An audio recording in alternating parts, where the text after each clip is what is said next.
Hey everyone, it's QuickShot here coming to you from my car. I'm busy delivering a bunch of extra tech to the shoutcasters so that we can get LEC back on the road for week 9. We're making the best out of a very difficult situation, and even though we can't be with you in the studio, we're so thankful that everybody is watching from home and that you are all sticking with us. You've sent in your chance. Let's go G2! Fanatic! Fanatic!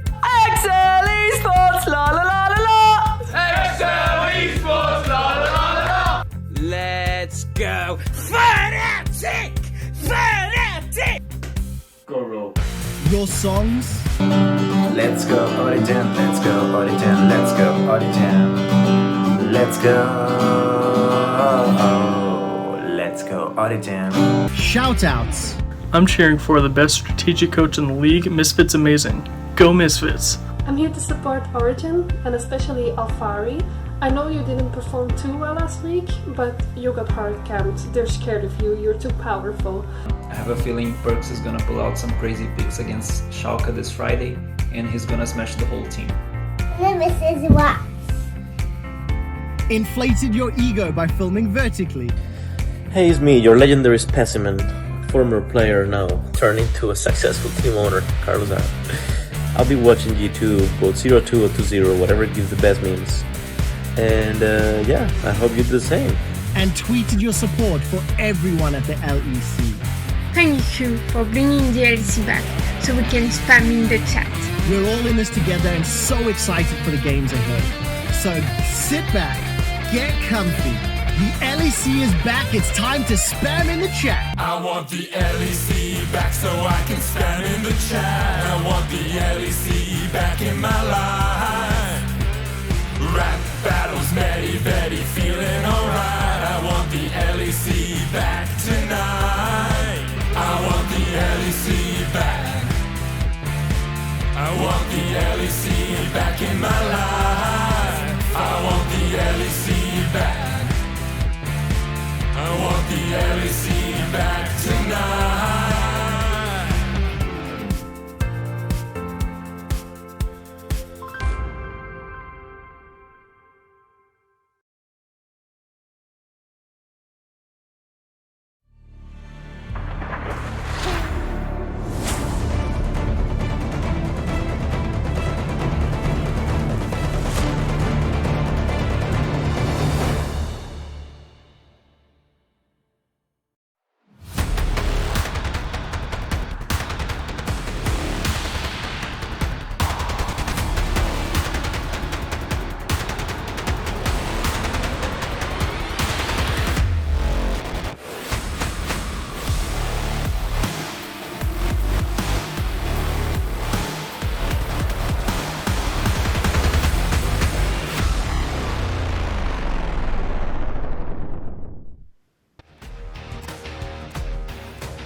Welcome back to the final week of the regular season. We are very excited to see the best teams in Europe flex their muscles once again. And we're also very happy to share this with our awesome fans. I'm Shax, I'm joined by Yamato and by Ender. Well, I have to say, that opening video did assault my tear ducts just a little bit. How about you? I mean, I loved seeing everyone dancing, singing in the video. I see people spamming in the chat right now too, so I'm just glad we can get the LEC back on the road. Very cute. I was impressed by QuickShot's camera mechanics there because we saw Carlos doing it the wrong way, and super cool. Good for Trevor. Yeah, good for Trevor. That's the takeaway. No, thank you so much for sending everything in and for joining us once again. Let's talk about the competition. So, with those standings, we can see that all the playoff teams are already locked in. But of course, seeding is still left to be decided. If you missed it last week, our 2020 Spring Split playoff teams are G2, Fnatic, Origin, Mad Lions, Misfits, and Rogue. Sorry, I forgot them there for a second. I hope they're not forgotten by their opponents in the actual playoffs. I feel like these standings have been very honest with us. Looking at the top 3 specifically, I think, in general, Origin 3rd place is pretty much set in stone. They're beating down anyone below them, but they can't beat anyone above them. Fnatic G2, very close with each other. I think as close as they've ever been, honestly. Fnatic almost winning those games against G2. It could have been either way. Maybe Fnatic could have been in first place now, but it wouldn't change my judgment. I still feel like G2 is the clear first. Now I'm happy that our standings are not lying to us. Yeah, it is interesting, right? Because coming into the season, our predictions, like, if you would have predicted what the end of the season would look like, it would look very similar to the standings are right now. But there's no doubt that G2 are still on top of our league. I mean, they just continue to prove year on year their versatility, their skill as individual players. They go an entire split with Caps and Perks swapping roles, and they're still number one. Yeah, that is true. When I see this top three, right, we have G2, Fnatic, and Origin, and as said, that is along the lines of the expectations, but how far do you think each of these teams are off the top of their game if we know that they are jumping into the playoffs the week after this? I feel like G2 still haven't shown us their full form. It's a question of how much emphasis they put into their practice and how much care they put into everything. The key takeaway as well is the fact that we don't get that massive break. So I feel like a lot of the forms that we are seeing the teams currently in is what we're going to see into playoffs. It's a question of what cards have teams been hiding and also how teams interact in best of fives. G2, Fnatic are a known quantity in best of fives. They're going to be super, super good. Every other team, kind of inexperienced, and we don't know what to expect because we have new rosters across the board. I think I'm really excited to see how Fnatic play in those best of fives, though, because in the past it's been like the one style type Fnatic with like fairly predictable drafts. Now I think Bwipo's played like every champion in the game in top lane in 9 weeks, and the rest of the team feels like they've got pocket picks around there as well, so it could get really exciting. Yes, it could indeed, and fun to know maybe for the G2 fans out there, G2 will secure first place with one single win. So if they manage to beat Schalke 04 today, which they haven't been able to do yet, so I wouldn't count your blessings yet, G2 fans, they would get top one. We're also on patch 10.6. This week and the next one, Wukong and the playoffs rather, but Wukong is disabled for week 9 plus playoffs, Ender, Animato. That's pretty sad, but still we've got a lot to look forward to on the patch. I'm happy that Wukong is out because honestly that champion is busted. Other things that you might look out for is the TP changes. I think that's the big one. Longer cooldown in the early game, better in the late game. So early punishes onto top side can be huge. And on top of that, maybe Morgana jungle and Morgana super might pop in more because the buffs are definitely strong for her. Yeah, let's see what the teams pull out. Now, we talked a lot about the top of the table, but I'm a bit bored of talking about the top of the table. Yes, you know, the LEC, our storylines. It's always G2 and Fnatic and OG, but I want to talk about that battle for the 4th place. It's going between Mad Lions, Misfits, and Rogue, and more than just thinking about who could get that 4th place, I also want to look at these teams and ask you guys who you're most excited about and who could do the most damage going into those playoffs. I'm looking at Rogue first and foremost in the question of who will take the 4th place. They have an easy schedule looking up. I think Rogue as a team have improved week by week. They're adding more weapons to their repertoire. They are diving bottom. They're using Prio in good ways. The key thing when Rogue are facing the higher end teams, when they're facing G2 and Fnatic, they don't get to show as much because G2 and Fnatic are putting in more small micro steps into getting that prio in the mid lane. They're using side lane pressure, they're using TPs. All of them have synergy in terms of understanding on how to create pressure. While Rogue, when they get that prio without resistance, when they are playing by the basics, they get to play their playstyle. I think the key strength for Rogue is the fact that they are improving, they are adding to their strengths, covering their weaknesses, and on top of that, they're also, diverse in their playstyle. Yeah, but you always know that you're going to get, a good-looking Rogue on the day. That being said, I feel like there's not a whole lot of variation in their play day-to-day. They don't come out one day, have a ridiculous, insane game where they find an upset or whatnot. So while I do feel like they are probably our 4th best team on average in the league, I would look towards a team like Mad Lions if I'm going to try and predict, who can actually find upsets. Mad Lions, they've got wins off of Fnatic, off of G2 already through the regular season, and they have individual players like Humanoid and Shadow that will absolutely pop off and carry games. Yeah, for sure, I'm with you. Rogue not beating any topside teams, but for sure, Mad Lions, they are the dark horse. I think in terms of, higher end plays, mid to late game understanding, and also draft adaptation from week to week has been super, super good. Especially in the bottom side of the map, I'm really happy that Mad Lions was one of the first teams to play Kalista. And we mentioned earlier that there's not a long break between regular season and also the playoffs, so you don't have that much time to add more weapons to it. And right now with the Aphelios nerfs, with the Senna nerfs, Mad Lions is looking super strong because they have been the team that played Kalista and Misfortune, and that's going to be the big meta picks coming into playoffs. Yeah, it's a great point, and it's also very exciting to see this lineup, of course, 4 out of 5 rookies, and Humanoid, who is definitely not an old school pro yet. He only has a year and a half under his belt as well, so it's exciting to see from them. They do have a hard week on the docket for them. They are facing Fnatic and Origin, and it will be the question if they can replicate those huge successes in beating those top teams as they have before. Last team we haven't touched on, and I find very difficult to read, because after the huge winning streak, they just went 0-2 and are looking a lot more flimsy, is Misfits Gaming. What do we think of them? I think Misfits had an advantage because they were playing through topside when no other team was doing it, so I think it always caught teams off guard.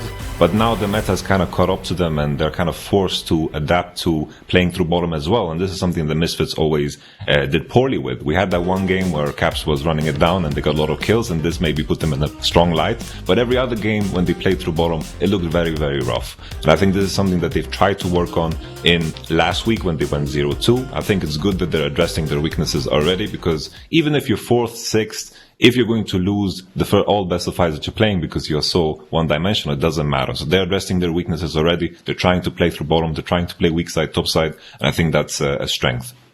Okay, what I gather from you is most hyped possibly about Mad. Misfits have to get their plans together, and Rogue, you know what you're going to get, so we'll see what. Well, the playoffs are going to say a lot for that, as will tomorrow's match of the week, because the last scheduled game of the regular season is G2 versus those Misfits. They hit the Rift tomorrow in our match of the week.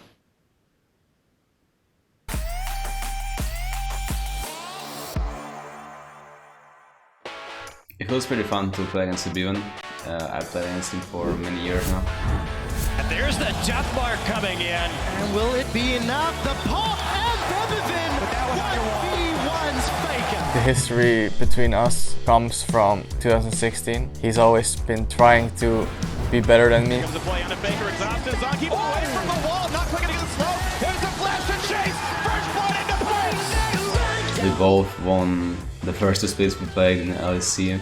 We both have an insane drive and motivation that pushes us forward in the competition. 2-1 and 2. Meanwhile in the mid lane, Jankos gets the kill. Perks, one more turret shot.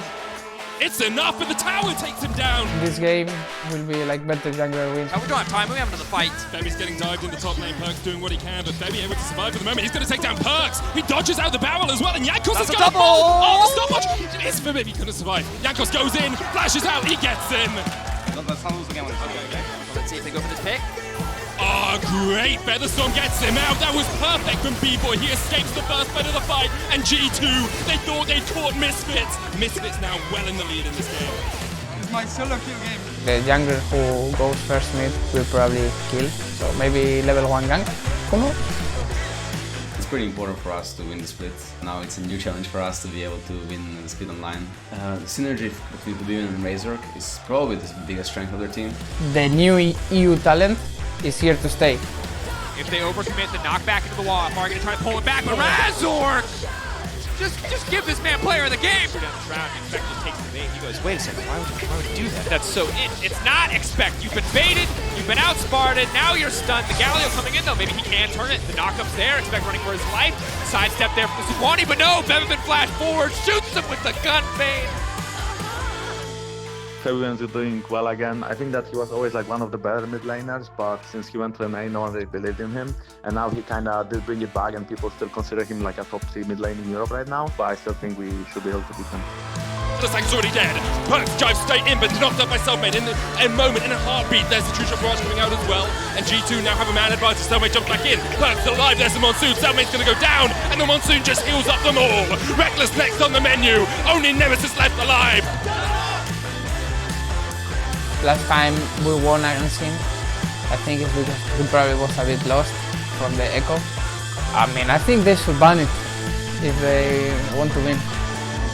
All the top teams are stronger than they were last year, so it's going to be way harder to secure the first seed in playoffs.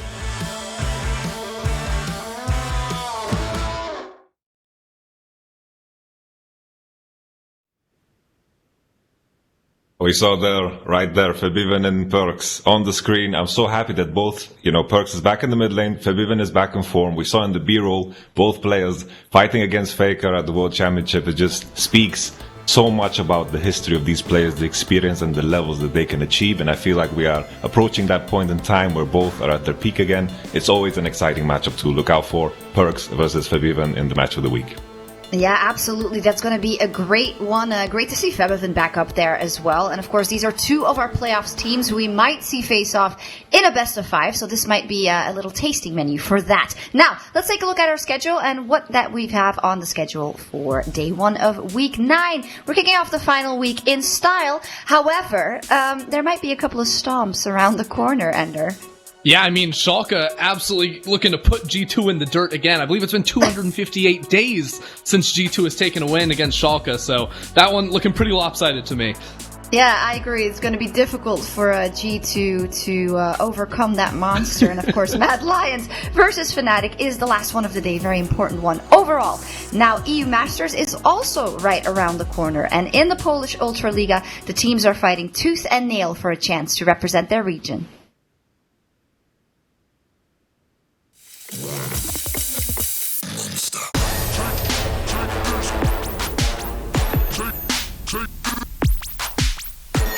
Jankos is a trademark for Polish League of Legends. But the country has much more to offer than just a bunch of incredible junglers. Taking a closer look at Ultraliga, the Polish ERL, we'll see many talented players ready to jump in and take over the LEC by storm. The obvious example here is the whole 2019 Rogue roster, which was promoted to the LEC straight from Ultraliga.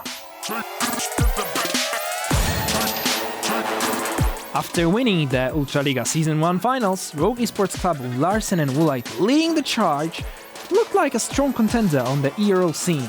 Unfortunately, the team's EU Master performance was abysmal as the players couldn't get past the group stage.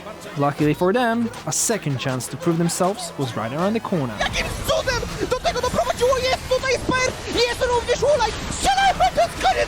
Come the LEC summer split, Rogue decided to exchange almost the whole main roster that was clearly struggling for the Rogue Esports Club squad. The split started poorly, with a couple of losses in a row, but once the team started feeling Finn as the primary top laner, rather than the last player from the previous roster, Profit, things started to turn around. Eventually, Rogue finished in the 5th place and barely missed out on a chance to qualify for Worlds in the regional qualifiers. For young players coming from Ultraliga, like Finn, Inspired or Larsen, that would have been a massive possibility to prove themselves on the biggest of stages.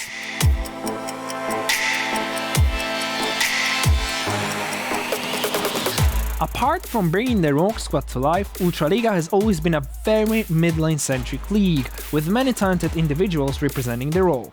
It's not only Larsen that has conquered hearts of the crowd, but also Humanoid, who joined Splice directly after winning Ultraliga Season 0 with Illuminar Gaming. Poland is also a home to many talented players that have not made a big name for themselves yet. Looking at CHK, a 16-year-old mid laner, we'll see a player that is extremely mature for his age, as he came in as an emergency substitute during Season 2 finals to help his team secure a surprise victory over Ultraliga favorites, the Rogue Academy roster. Ultraliga is also renowned for its production value and the fact that it is a stepping stone for many stars in the making, like Humanoid, Larsen or Inspire. So if you want to know more about Polish League of Legends, tune in every Tuesday and Wednesday on Polsat Games.